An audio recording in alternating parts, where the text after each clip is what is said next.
Hey everyone and welcome back to another video. In this video, I'm going to show you how to redeem a gift card on the Grubhub app. Now this video is going to be particularly useful for individuals. Let's say that you want to go ahead and redeem a gift card on the Grubhub app.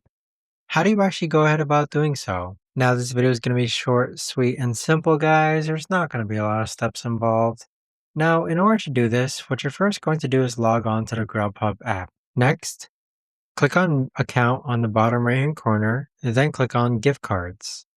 Afterwards, click on Redeem a Gift Card, and then this is where you're going to enter the 17-character gift card code, and then click on Add to my account.